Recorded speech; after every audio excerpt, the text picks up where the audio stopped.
हे दोस्तों, कैसे हो? वेल यार, अटैक ऑन टाइटन का एपिसोड 85 आ चुका है, तो उस पर बात करेंगे। ठीक है, वेल स्टार्ट करने से पहले नए हो तो यार सब्सक्राइब ज़रूर करना।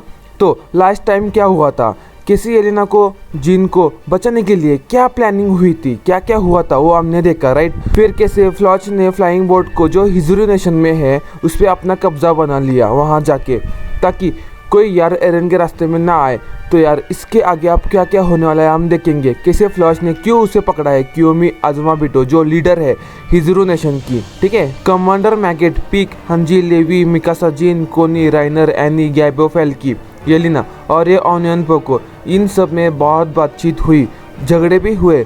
फिर सब फाइनली एक साथ आ गए, काम करने मान गए। फिर निकले हिजुरू नेशन की ओर जहाँ ये फ्लाइंग बोट है। पर ये सब ऑलरेडी लेट थे, क्योंकि यार फ्लॉच ने, जैसे मैंने बोला कि फ्लॉच नहीं चाहता कि ये सब एरन को रोके, उसके रास्ते में ना आए, इसीलिए उसने हिजुरू नेशन में अपना कब्जा बना लिया है। और क्योमी अज़ुमाबिटो जो हिजुरू नेशन की लीडर है उसे बंदी बना लिया है। ठीक है, देखो हंजी और कमांडर मैगेट देख रहे हैं कि यार कैसे फ्लॉच के लोग हर तरफ पहरा दे रहे हैं। अंदर जाना बहुत मुश्किल है, उस बोट को अपने कब्जे में लेना बहुत मुश्किल है।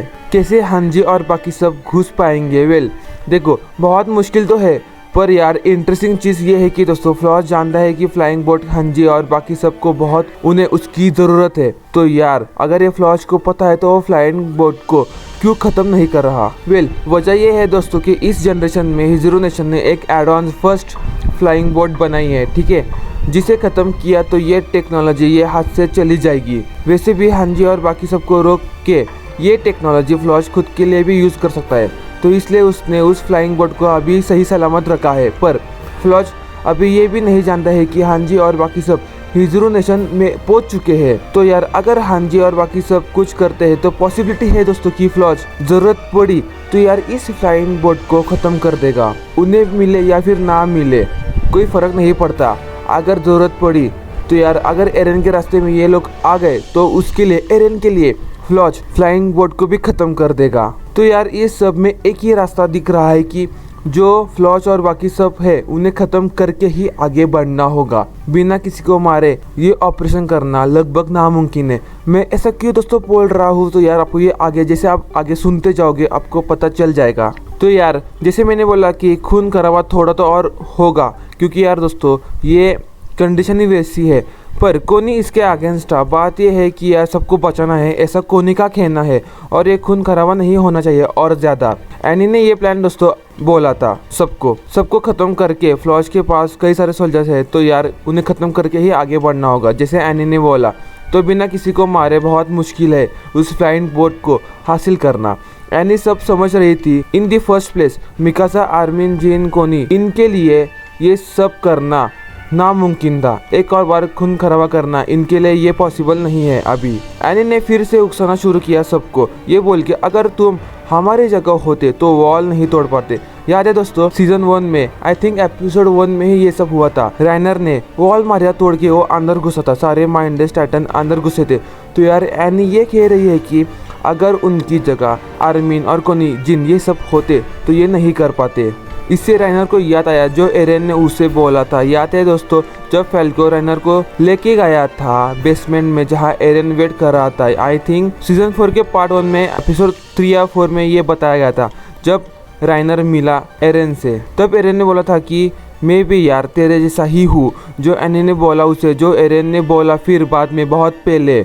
और राइनर को अब समझ आया कि कोई अलग नहीं है वो इस कंडीशन में ये बोलना दोस्तों। ठीक है, पर मिकासा, आर्मिन, कोनी, जिन को समझना होगा कि कुछ पाने के लिए कुछ खोना होगा, बिना सेक्रीफाइस के कुछ नहीं हो सकता कभी। ठीक है, और वैसे भी फ्लॉच उसका दिमाग सही नहीं है दोस्तों। एरन आप उसका प्लान फ्लो में है और एरन को घंटा कोई फ़र्क नहीं पड़ेगा कि ये फ्लॉच क्या कर रहा है। बस एरन का एक ही मिशन है, सबको अपने पैरों के नीचे कुचलना। गुस्से में आके कमांडर मैगेट ने येलिना का मुंह पकड़ा और उसे दबाने लगा, इतना कि येलिना सांस नहीं ले पा रही थी। बाकी सब ने रोकने की कोशिश की तो गैबी को भी देख के कमांडर मैगेट रुका। पर दोस्तों कमांडर मैगेट येलिना को मारने वाला नहीं था, अब भी ज़रूरत है उसकी इसलिए। और अगर थोड़ी देर और कमांडर मैगेट उसे ऐसे पकड़े रहता तो येलिना को गुड बाय कहना पड़ता सबको।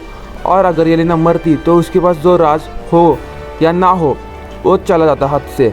कमांडर मैगेट ने, जैसे मैंने पिछली वीडियो में बोला था कि पास्ट में जो कुछ हुआ है उसे दोहराना नहीं चाहिए, क्योंकि वो पास्ट में है, वो सब पास्ट में हुआ था। जो फ्यूचर जनरेशन के लोग हैं उन्होंने कुछ नहीं किया है, ठीक है। जो ये सब दोस्तों कमांडर मैगेट ने खुद, उसने भी ये सब बोला। और जिन कोनी, आर्मिन, मिकासा से माफ़ी मांगी, और जो मार्ली उन्होंने किया है पास्ट में उसके नाम पे जो उन्होंने अभी के सोल्जर्स के साथ किया, यानी एनी, राइनर, गैलेट, बाकी सब के साथ, पीक के साथ, उसके लिए भी कमांडर मैगेट ने माफ़ी मांगी। तो कमांडर मैगेट, पीक, हांजी, लेवी, मिकासा, जिन कोनी, राइनर, एनी, गैबी, फैल्को, येलिना, ओनियन बको, इन सब का प्लान स्टार्ट हुआ। पहले आया आर्मिन, तो उससे पहले फ्लॉज बातचीत में यार बिजी था कियोमी आजमा बेटो के साथ, जिसने अपना प्लान बताया कि उसे कोई परवाह नहीं कि ये हिजोनेशन की टेक्नोलॉजी चली जाए या फिर रहे, ठीक है, कोई फ़र्क नहीं पड़ता उसे। कियोमी आजमा बेटो ने बोला कि ये सब करके क्या पैराडाइज आइलैंड सेफ रहेगा? नहीं रहेगा, वॉर चलती रहेगी फ्यूचर में भी, और लोग आएंगे, पैराडाइज आइलैंड को ख़त्म करने। वेल सही भी है, एरन का ये सब दोस्तों करने से ये भी पॉसिबल है, डिपेंड है कि क्या उस वक्त टाइटन्स की पावर रहेगी। पॉसिबल दोस्तों, हाँ भी या फिर ना भी।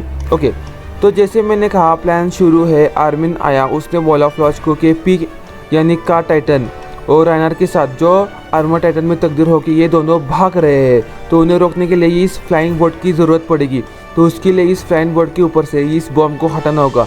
जो ये सब आर्मिन फ्लॉज को बोल रहा था। फिर आर्मिन और कोनी चले गए उन 2 सोल्जर्स के पास जो यार उस फ्लाइंग बोट के पास पहुँचे हैं। फिर उन्हें कैसे तो समझाया, और जो ये वायर कनेक्टेड है उस बॉम्ब से, जो बॉम्ब फ्लाइंग बोट के ऊपर रखा है, ठीक है, वो उसे डिस्कनेक्ट कर दिया, मतलब निकाल दिया। फ्लॉज समझ रहा था कि ये एक ट्रैप हो सकता है, जो आर्मिन कर रहा है ये कुछ सही नहीं है। तब भी यार जब फ्लॉज अपने ध्यान में था, मतलब अपने सोच में था, तभी कियोमी आजमा बेटो ने कैसे तो करके खुद को छुड़ा लिया और फ्लॉज को पकड़ा एक सरप्राइज अटैक करके। तभी मिकासा ने भी कूलेस्ट एंट्री मारी विंडो से, और जो उस फ्लाइंग बोट के बनाने वाले थे, जितने जिंदा बचे हैं, जितने लोगों को यार मार के फ्लॉज ने जिंदा रखा है, कियोमी आजमा बेटो के साथ उन्हें भी बचा लिया। और जहाँ कोई बचने का रास्ता नहीं है दोस्तों, वहाँ जाके छुपे। तो ऐसा क्यों? क्योंकि यार सुनो, राइनर और एनी की एंट्री होने वाली थी, यह प्लान का एक हिस्सा था। एग्जैक्टली फ्लॉज के पीछे दोनों आ गए और ट्रांसफॉर्म हुए फीमेल टाइटन और आर्मर टाइटन में। दोनों भी एक साथ दोस्तों एक के बाद एक करके सारे सभी सोल्जर्स को ख़त्म कर रहे थे। देखो, जैसे मैंने कहा कि सेक्रीफाइस होगा, उसके बिना, सेक्रीफाइस के बिना कुछ परफेक्टली हासिल करना आसान नहीं है, जबकि यार ऐसे मामलों में करना हो तो।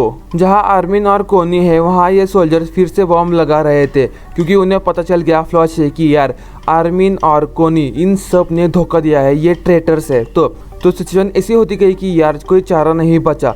जो ये सब दोस्तों अच्छे दोस्त थे, कई लड़ाइयाँ एक साथ लड़े थे, मतलब ये एक जिगरी दोस्त थे, पर अब कोई चारा नहीं था, तो उन्हें भी यार ख़त्म करना पड़ा। जो कोनी ने किया, सेक्रीफाइस इज मस्ट, ये बात मिकासा भी समझ गई दोस्तों, ठीक है। कितना भी ट्राई कर लो, इन दी एंड इतना तो खून खराबा दोस्तों, मतलब इतना तो खून बहना ही पड़ेगा ताकि आने वाला समय पीसफुल हो। ये इतिहास है कि दोस्तों पहले कई सारे सोल्जर्स, कई सारे ग्रेट सोल्जर्स मरे, जिनके वजह से जो फ्यूचर के दोस्तों लोग हैं, फ्यूचर जनरेशन, वो शांति से जी पाए। एक के बाद एक करके सब मरते गए। अब बस यार कैसे करके फ्लाइंग बोट को लेके जाना है एरन को ढूंढने, जो फाउंटेन टाइटन में कहाँ तो छुपा है, ठीक है। ऑलरेडी मार्ली के पास एरन पहुंच चुका है अपने कोलोसल आर्मी के साथ। और दोस्तों जो यार मार्ली में स्टार्टिंग की सिटीज़ है, उनके अंदर जो लोग हैं वो ऑलरेडी ख़त्म हो चुके हैं और आगे भी और ख़त्म होते जा रहे हैं। तो यार अगला एपिसोड और भी इंटरेस्टिंग है, तो श्योर रहना कि आप सब्सक्राइब हो, नोटिफिकेशन बेल ऑन है, ताकि नेक्स्ट वीडियो आपसे मिस ना हो। तो यार दोस्तों आज के लिए इतना ही। वीडियो पसंद आया तो लाइक, सब्सक्राइब, शेयर, ठीक है। तो यार मिलता हूँ in next video with interesting topic. तो यार चलो, गुड बाय।